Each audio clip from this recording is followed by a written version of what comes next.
Welcome Cancer to your in-depth monthly horoscope for January 2024 for the Sun or the Ascendant. I'm going to give you some standout details to look out for, but please stay with me.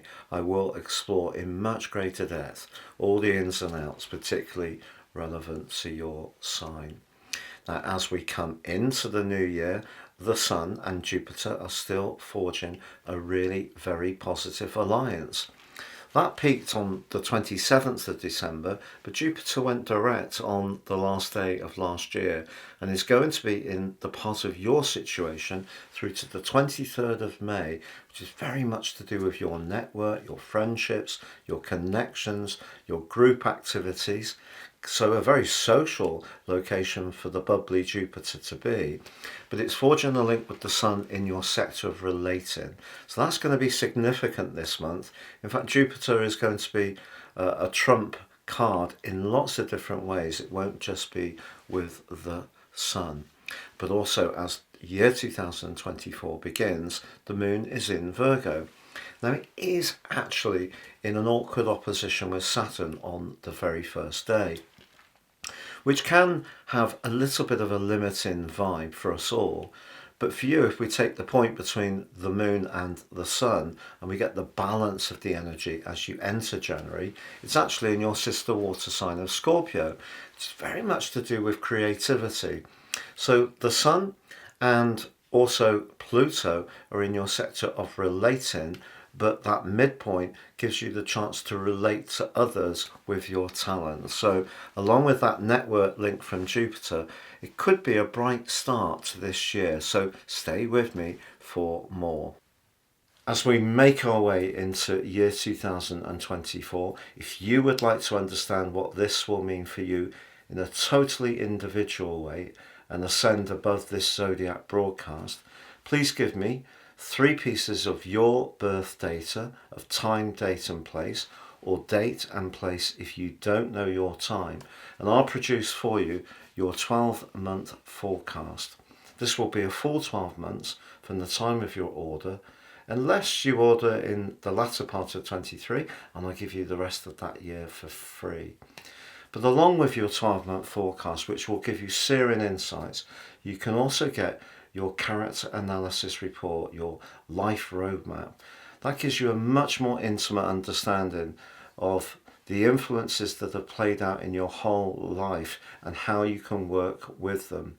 Also, you'll get your zodiac forecast for each of the 12 signs, your Indian Vedic forecast and your Chinese forecast for year 2024, all free of charge. Please see the link beneath this video for more. So Cancer, as you make your way into January, there's a lot to be optimistic there, but there's another part of your nature that I feel is going to want to be very productive and achieve things that are quite tangible.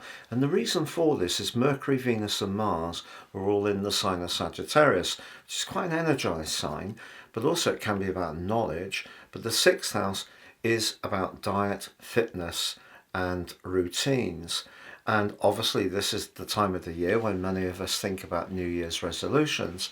So that combination could give you the desire to achieve that interaction with others socially, but actually if you're a maker or a creator, if you want to get to the gym, that can also be a great way to mix and mingle.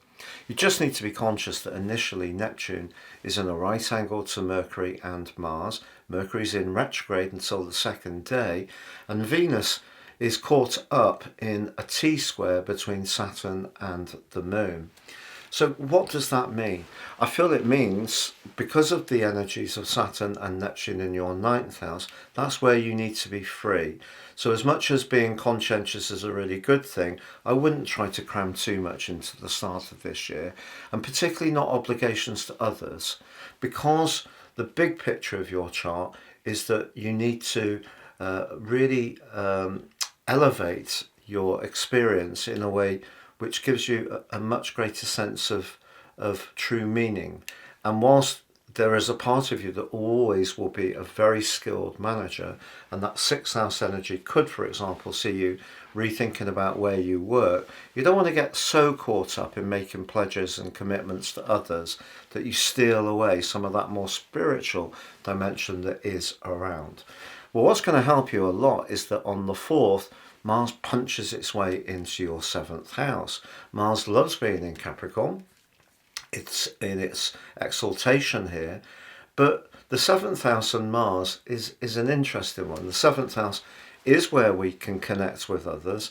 Mars is very robust and it doesn't take any nonsense. So if you're wanting to set a boundary with anyone, this will really be of great help to you.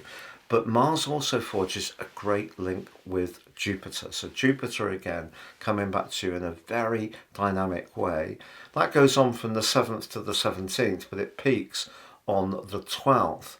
And again, it could be some kind of connection or a duo where you work with another person, sharing each other's best skills in order to drive something forwards that both gives you a lot of pleasure and encouragement. But on the 11th, we do have the Capricornian new moon. In terms of all the new moons, this is the weakest new moon in a way, technically, because the moon is debilitated in the sign of Capricorn.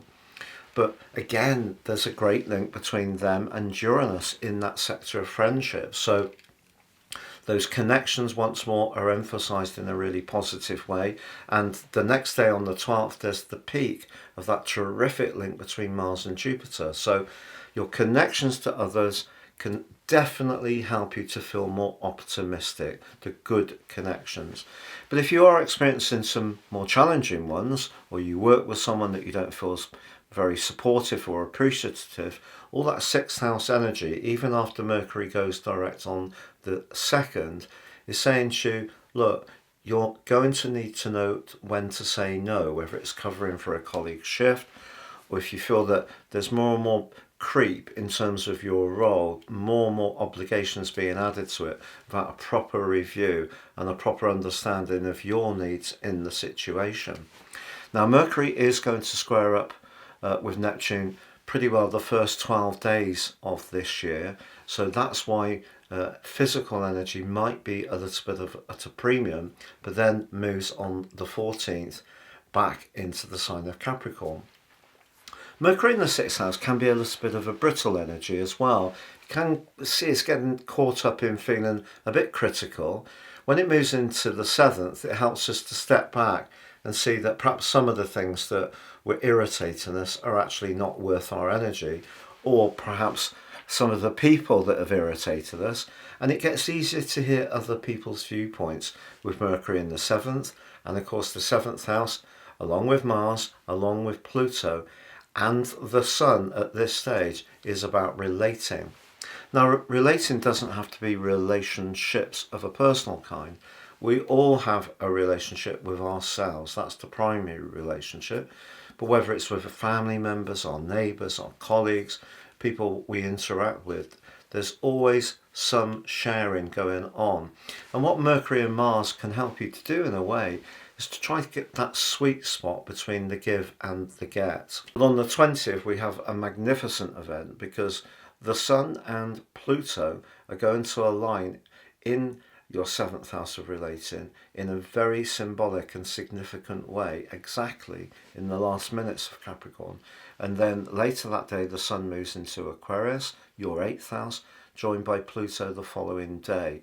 The 8th house is very deep transformations, but it also can be about long-term money, it can be about business, entrepreneurship, it can be about shared resources, can be about very deep, devoted connections of a more intimate kind.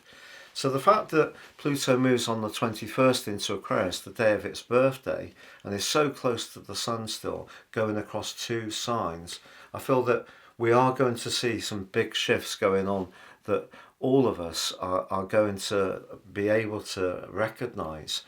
And for you, the 7th house, since Pluto has been in that sector since 2008, has probably taken out of your life some significant relationships. But the 7th house is also the sector of open enemies. And if there were skirmishes before 2008, they may have become more serious differences from thence on. So Pluto moving into the 8th house, which has a kind of scorpionic feel, and Pluto is the modern ruler of that sign, suggests that there's a lot to come in terms of deep transformations within you. Now Pluto will move back into Capricorn, your 7th house, on the 2nd of September through to the 19th of November, but then it will be in your 8th house for a very long time. Fortunately, in terms of this month, Cancer, Venus joins the 7th house on the 23rd. And Venus is the best planet to have in the 7th house by a country mile, because it rules the 7th house. It is very much about having the diplomacy to try to find those situations where we share our experiences, not just focusing on what makes us different. It's where we can try to find harmony, a bit of give and take. So a lovely transition of Venus on the 23rd. But the Sun is forging a square with Jupiter from the 24th to the 29th. And the Sun now in your 8th house and Jupiter in the 11th, you may feel very, very generous around certain alliances that you're developing. But it's important because Jupiter can offer more than is really always good for us to give, that you don't let your idealism get too far away from you, because the sign of Aquarius can be very idealistic, but the 8th house can also be our resources. So if you're working with someone that you feel really inspired by, make sure that you remember that you're two individuals. If you get too caught up in each other's worlds, that's not really a good thing. In fact, the full moon, obviously always important to you, occurs on the 25th in the sign on from yours of Leo.